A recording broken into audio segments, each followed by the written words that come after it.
A group of graduates with happy smiles, banging and clamoring like first graders, swarmed out into the street. Dima Karayev took a digital camera out of his briefcase. "All right, friends," he said loudly. "Let's not run away. Now let's make a memory photo." Everybody took out their diplomas and stood close to each other. "Anya, let's go to the center. You're the most graceful, so our giants won't cover you." "Great. Smile. Don't blink. There. Cut. One more with me. Can you take a picture of us?" He turned to the student sitting on the bench in front of the entrance. "Look," you pointed. "Then look at the screen to see if you can get it all in, and then click here. You can do it a few times." Dima ran to the group, stood in the middle, and holding out his diploma, smiled broadly. A student took a few pictures and handed him his camera. "Fellow newly minted lawyers, everyone to the cafe tonight. We meet at 6 o'clock. The tables are booked. We will celebrate," announced the former head of the group, Mikhail Sergey. Gulzana Akiva stood out in all this company. The girl from Almaty, now a lawyer with honors, stood out among her peers with her oriental beauty and modesty. She did not socialize with boys, being friends only with Natasha Korenkova, who was born and lived in Kazakhstan. Gulia was a devout Muslim. Unlike many young people today, she really believed, and she tried to observe the rules of conduct in another country. In a country of Christians, Gulia was a mystery to all the boys in her class, a real oriental beauty, polite to the max, always ready to copy off notes or help anyone with an assignment. She was still a little aloof from the local kids. She did not walk around in long robes like the women of Islam do, but she behaved modestly and with dignity. Natasha, who knew the traditions of the Kazakhs, understood Gulia. That's why she helped her in everything. Hans Kramer, a German exchange student from Berlin, studied with them. Hans spoke very good Russian. The only thing that distinguished him from the Russian accent was a slight accent. Hans' grandmother was Russian. She was the one who taught the boy the language. Hans had been fond of Russian literature since childhood.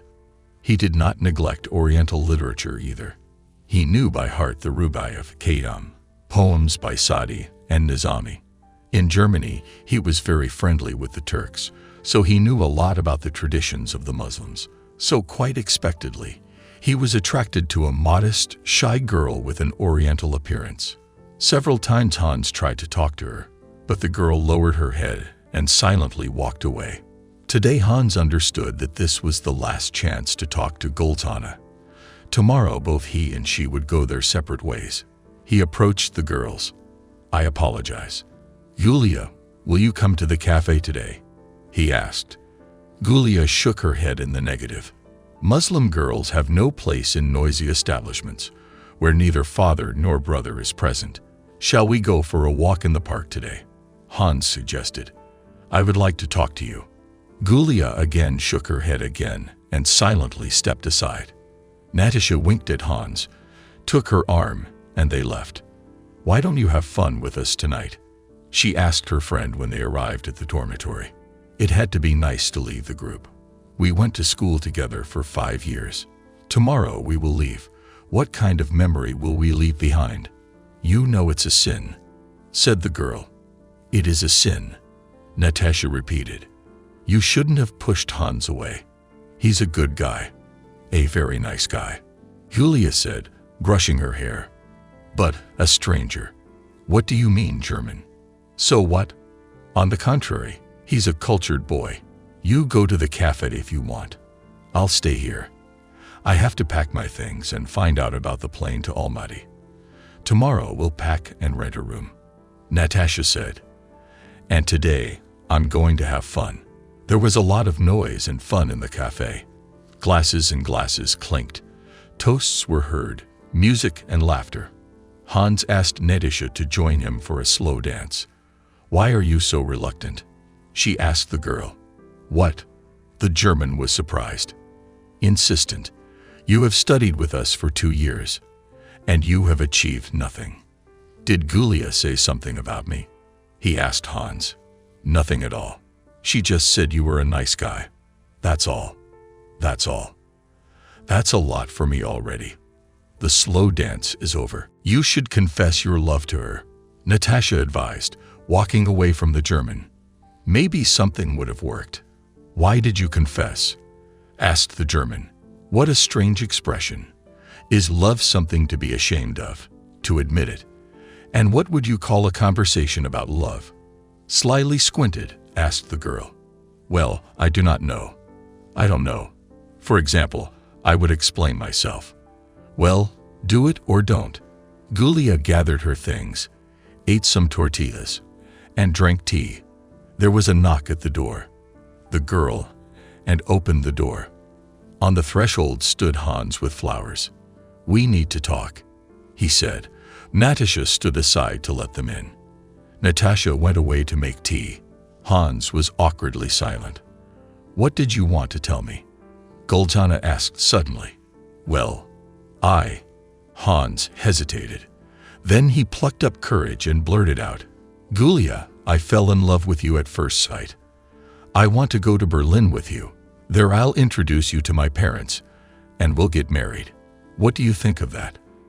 Don't you have many girls there? Gulia asked, looking at the German point blank. No, we have very beautiful girls, but you blind my eyes. I do not see other women. I am only interested in you. You see, Hans, I am a Muslim. Gulia got up and walked around the room. We don't do that. We have different customs. Asia is not Europe. It's different for us. You shouldn't have come to me. You should have come to my father. But you're not a Muslim. My father wouldn't recognize you even if you came to us and asked you to marry him. Hans frowned. Is there a religion between us? I see. I have friends in Germany. They are Turks. I've learned a lot from them. I'll think about how to do it. It's easy. Forget about me. Find yourself a good Fräulein in Berlin. Gulia advised me. No, I won't give up. No way. Natasha came in. She brought a kettle, scones, and sugar from the kitchen, and Gulia took out 3 tea bowls. They drank tea the Oriental way, but in silence. Soon Hans left. Strange. Natasha said, What did he say to you? It was nothing. Gulia brushed him off. He confessed his love, proposed marriage. What a load of garbage. Natasha was surprised. What about you? What's up? I turned him down. Said mine wouldn't accept him. Kafir. Not a Muslim. That's not the point. I want to see if everyone's a hero. Let him come and ask him to marry me. If he is a man. Natasha looked at her friend slyly. You're a sly one. Gulka. Are you checking? And what about you? You're so sly. Gulka. Checking. And what about you? Gulia was quiet, and then confessed. I like him very much. That's a good place to start. Natasha admonished her. Gulia was silent again. Natasha began to tell them how fun it was in the cafe, and that it was for nothing that Gulia refused to go. But Gula was not in the mood for stories. She washed in the shower, thanking Allah for the day, and went to bed. In the morning, Gulia and Natasha left the room and said a warm goodbye to Vera Rodionovna, the janitor, and the housekeeper Petrovich, who checked the room thoroughly for order and cleanliness and left by cab for the airport. They were to leave together. Natasha lived in Kapchagai, Gulia in Almaty. The cities weren't far from each other. Besides, Kapchagai didn't have an airport, despite the fact that the city itself was considered the Kazakh Las Vegas. And it's more fun to be together. They had half an hour before boarding. The girls decided to have a coffee. But as soon as they stepped back from the ticket office, Natasha touched her friend's shoulder. Look! Hans stood in the middle of the hall with a large bouquet of roses and swiveled his head around trying to find Gulia. He was looking for you, Natasha said excitedly. Soon the German saw them, smiled, and went over to them. Hello, he said and handed Gulia some flowers. The girl accepted the flowers and smiled. How did you get here? Natasha was surprised.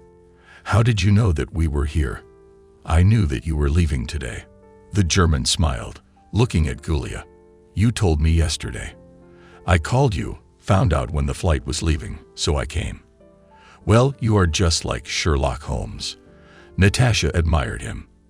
I decided to see you off, Hans continued, and to buy myself a ticket to Moscow. Tomorrow I'm going to Germany. Then they drank coffee and chatted. Then it was time to board. Hans accompanied the girls to the check-in, helped them with their luggage, then turned to Gula and said, I'll be there. I will talk to your father. You shouldn't have come. The girl grinned, unable to hide her sadness. He would not agree to it. But you would. Gulia looked slyly into Hans' eyes for the first time and noticed that the German's eyes were blue. She smiled enigmatically and said, We have to go. Then she and Natasha walked to the plane. Gulia turned and waved to the boy. He smiled cheerfully and waved back. Mein Gott. She turned and even waved. Joyfully thought Hans. I'll talk to my father and then I'll go to Kazakhstan. Oh, she didn't leave an address. That's all right. I'll get it from the information desk. So thinking, he walked out of the airport building and got into a cab. Gulia was bored in the office of a law firm. She had already completed all the chief's tasks and was just waiting for the end of the day. The girl's future was predetermined by her father. First to gain experience in a law firm, then to become a private attorney. Suddenly, she was reminded of Hans. It had been a year since she had returned home. There had been no news from the German. That's the way they are. Guys, the girl thought. They say a lot of nice things, but when it comes to business, they go straight to the bushes. Gulia called Natasha regularly. She worked as an assistant notary in her own city. Natasha asked if Hans had been in touch, and then they laughed and said that the bridegroom had run away, afraid of his father. The workday came to an end. Gulia took her purse, said goodbye to her boss and her coworkers, and went outside. The summer heat literally scorched the pavement. Gulia could feel the heat through her shoes. A kerchief tied around her hair invariably saved her from the direct rays of the sun. Gulia put on her sunglasses and walked to the bus stop. A black Mercedes was parked near the doorway. Gulia wondered which of her neighbors had gotten so rich, since none of her neighbors had had foreign cars before. She went into the entryway. Her mother opened the door. She looked worried. My daughter, we have guests, she announced. Look who's here. In the middle of the hallway stood Hans. You? The girl was astonished. How did you find me? I talked to my father. His cousin lives in Almaty. Hans said. My father called him. He found your address. I flew down and we came to see you. Daughter, my mother intervened. You're a matchmaker. And father? Gulzana asked for some reason. What about father? Surprised her mother. Whatever you say will be. Confused girl babbled. Yes, we know. We know everything. The father came out of the hall and smiled. But you do not know as well. We are modern people. The time when they forced us into marriage has passed. As you decide, so it will be. Why are we standing in the hallway? My mother was frantic. Let's all go into the hall. Gulia washed her hands and wanted to go to her room to be called and asked later, but her father nodded at her and called her into the living room. There were people sitting at the table. After getting to know everyone, Gulia was surprised to learn that Uncle Hans's wife was Kazakh. Well, daughter, you are being wooed. Her father turned to her. The groom seems like a nice, decent guy. What do you think? Gulia lowered her head. He is not a Muslim, she answered. And so? Asked the wife of Vladimir, the groom's uncle. My husband isn't either, but he respects our traditions, our faith. In our time, she turned to Guli's parents. It was much harder to marry a Kafiri Muslim. Impossible, my father affirmed. No, I'm not ready. Gulia babbled, hating herself at this moment. Silence fell. Her eyes were downcast, but she could feel the eyes of those present drilling into her. Confusion, surprise, even anger floated in the air. The first to come to his senses was Hans. Excuse us for a moment." Without asking permission of the bewildered Puboyka, he grabbed the girl by the arm and dragged her to the exit. Golzana began to resist. "Where are you taking me? Stop. I'm barefoot." Hans easily grasped her in his arms and took her outside. He opened the door of the Mercedes, put Gula in the front seat, jumped behind the wheel, and started the car. The car jerked away. "Where are you taking me? Let me out now. You'll find out. Don't shout." Soon Hans pulled up near the airport lake. He got out of the car, gallantly opened the door when Gulia came out, picked her up in his arms again, and carried her to the reservoir. There he put her on the ground, got down on one knee, and said, "There is no life without you. I don't want Europe. I don't want the steppes if you're not around. Marry me, or my life will become unbearable." He handed her an open box with a ring. Gulia froze. At that moment, it was as if time stood still. He was kneeling at her feet, holding out the box against the blushing sunset. Gulia sighed, took the ring, and put it on her finger. Even the size was right. "Well, okay, but then blame yourself. It's your own fault. All my life I will not regret it." A joyful Hans exclaimed. He got up and shook off his pants, and took the girl under his arm. They admired the sunset for a long time until the sun was almost down. "Where were you so long?" she asked me. "Were you waiting?" "Yes, I waited. I was working in my father's firm. I earned capital, bought a house, of course. My father helped. I opened a bank account, bought 2 cars. Mercedes." Gulia grinned. "No, a Volkswagen." He answered, "We're going to live well. You'll work at your father's firm. Then we will open our own law firm. Everything will be fine." Gulia looked at the sun. It was setting over the outskirts of the city. A feeling of confidence in the future flashed through the girl. Not because she would go to Europe and have everything ready there, but because there was a strong, confident man standing beside her. A man who loved her. Image from public sources. Dear reader, thank you for reading. I hope you enjoyed the story. Subscribe to my channel, give it a thumbs up, and look forward to more stories.